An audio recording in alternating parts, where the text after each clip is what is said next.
guys, și prima reacție la un episod din Minecraft. Astăzi o să facem ceva mai special, fiindcă o să jucăm hardcore. Ce înseamnă asta? Înseamnă că dacă ai murit, ți se șterge lumea definitiv.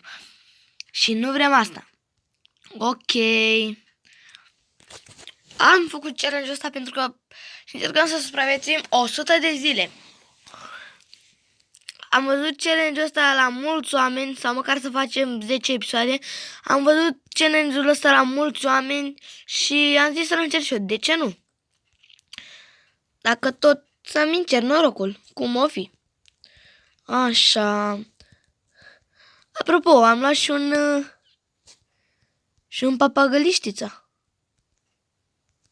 Hai bă, nu ca ce pune-mi pe umăr. Să mi-l pun pe umăr. Ok. Câte vedeți, îl am pe umăr. Și o să încercăm să facem rost de mâncare. Nu știu, vedem ce mâncare facem rost. Sigur, o să luăm și bambusul ăsta, că de ce nu? În perspectiva mea, bambusul e foarte bun pe o lume de hardcore. Nu știu.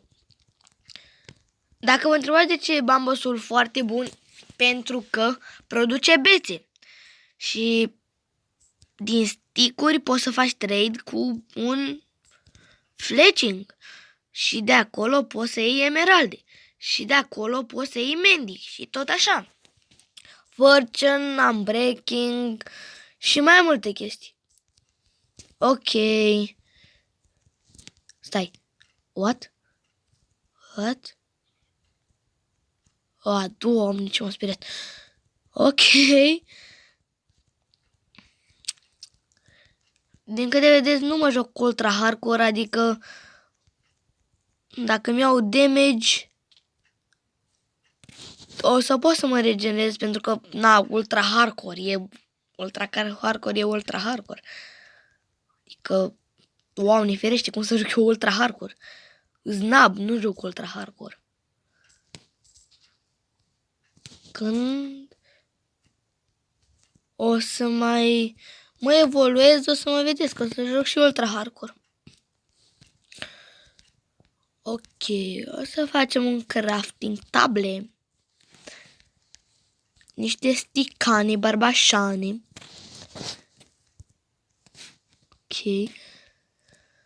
Punem craftingul jos. Așa, paș, baș, baș, bam.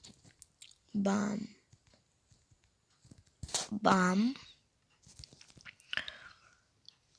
Din câte vedeți și v-am spus, am un shader super bun. Super caterincă și suntem pe 1.18. Vedeți? Beta 1.18. Acolo sus de tot. Ok.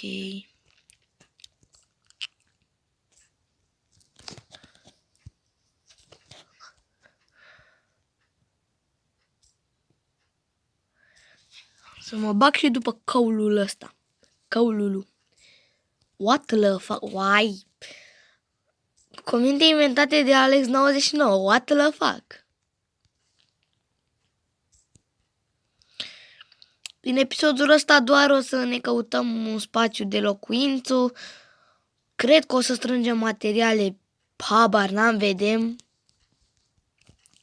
Doamne, am săpat ca o cărtiță. Ca o cărtință am săpat. O să mai iau aici. O să mai iau niște piatră și o să revin când termin.